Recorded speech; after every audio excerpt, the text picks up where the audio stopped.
Magandang tanghali po, oras na para sa maiinit na balita.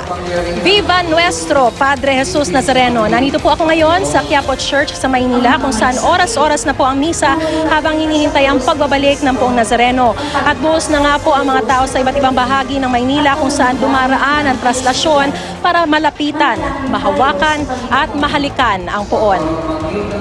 Hindi po matatawaran ang debosyon ng marami sa Poong Nazareno pero sa dami ng tao, may mga hinimatay. May ulat on the spot si Emil Sumangil. Emil? Maris, humigit kumulang 4 na oras mula nang gumalaw ang traslasyon mula sa Quirino Grandstand. Nakatawid na ng Roas Boulevard at ngayon nasa area na nga ng Manila City Hall ang andas kung saan naroon ang imahen ng mahal na Poong Nazareno. Narito po ang aking report. Makapanindig balahibo ang mga tagpo ng umusad at makatawid ng walang aberya ang imahen ng Senyor sa Rojas Boulevard. Nang ibabaw ang mga iwinagayway na mga puting tela ng mga mananampalataya nang matanaw na ang imahen ng Senyor. Dama ang puwersa ng mga deboto, humantong pa sa puntong ito. Binuwag at binuhat ng mga tao ang mga MMDA barrier na masasagasaan ng andas.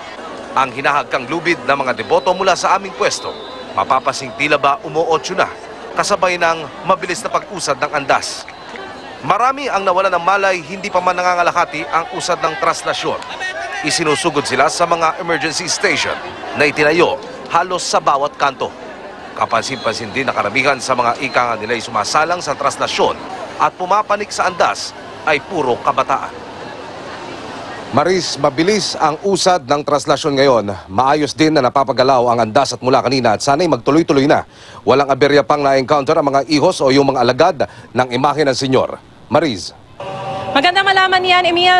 Itatanong ko lang, no, kumusta na yung mga nahilo at mga isinugod sa emergency and response teams kanina, Emil?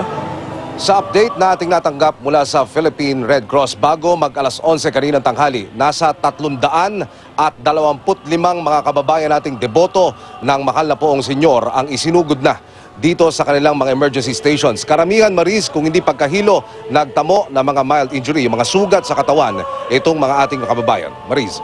Maraming salamat sa iyong ulat, Emil Sumangil.